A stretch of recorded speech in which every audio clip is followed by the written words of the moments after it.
In the span of just 48 hours, the US dollar did something that shocked currency traders around the world. It surged, not because of inflation data, not because of a surprise economic report, but because of whispers in Washington's power corridors about who would not be leading the most powerful financial institution on the planet. The name Kevin Hassett started fading from betting markets, and suddenly, billions of dollars began moving in ways that seemed almost choreographed. What connects a potential Federal Reserve chairman who never got the job to the value of the currency in your pocket right now?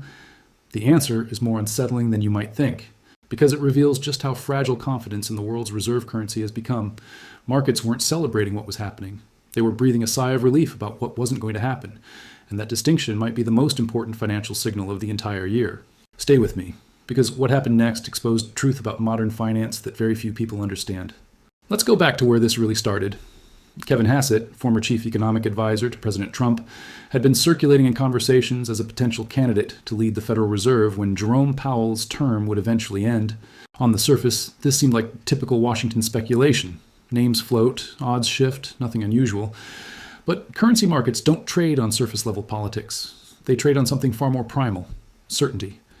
And the moment Hassett's name entered serious consideration, that certainty began to crack in ways that seasoned traders immediately recognized as dangerous. Here's what most people missed. Hassett had a history of advocating for unconventional monetary policy approaches, ideas that prioritized short-term growth over long-term stability.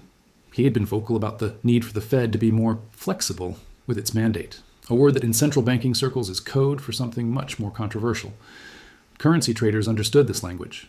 They knew that flexibility often meant a willingness to let inflation run hotter, to keep interest rates lower for longer, and to subordinate the dollar's strength to domestic political priorities.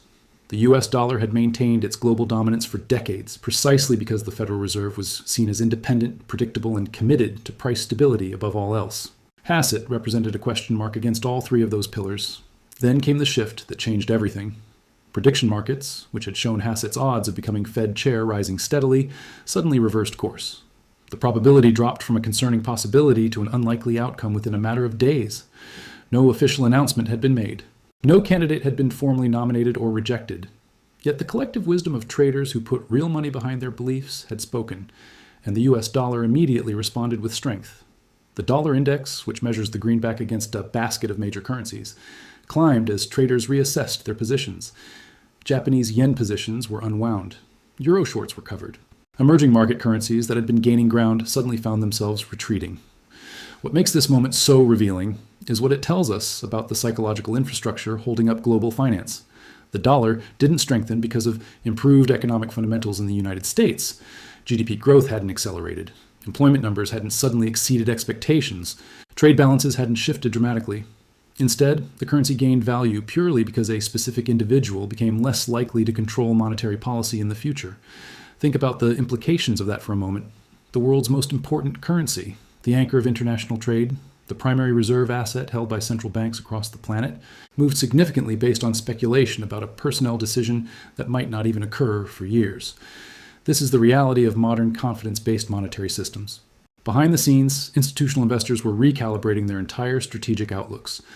Major hedge funds that had been building short positions on the dollar, betting that political pressure would eventually weaken Fed independence, began closing those trades. Sovereign wealth funds that had been diversifying away from dollar-denominated assets slowed their reallocation. Corporate treasurers at multinational companies adjusted their hedging strategies. All of this happened quietly, reflected only in price movements that most people never notice. But the cumulative effect was massive. Tens of billions of dollars flowing back into dollar assets, pushing yields on U.S. treasuries slightly lower as demand increased and reinforcing America's borrowing advantage on the global stage. The deeper story here is about what happens when the independence of central banking meets the reality of political cycles. The Federal Reserve was created with a specific structural design meant to insulate it from short-term political pressures. Governors serve 14-year terms. The chairman serves 4 years but can be reappointed. The system was built to allow unpopular but necessary decisions, raising interest rates during an election year, for example, without immediate political retribution. Every time that independence seems threatened, whether through presidential criticism, congressional pressure, or speculation about political appointees, markets respond with volatility. Because if the Fed becomes just another arm of political strategy, if monetary policy becomes subordinate to election cycles, then the dollar loses the one characteristic that made it different from every other fiat currency in history: perceived impartiality. What happened with Kevin Hassett's declining odds wasn't really about Kevin Hassett as an individual. It was about the market's collective fear of what his appointment would symbolize. Would it mean a Fed more willing to accommodate deficit spending? Would it signal a shift toward prioritizing employment over inflation? Would it represent an erosion of the firewall between monetary policy and fiscal policy?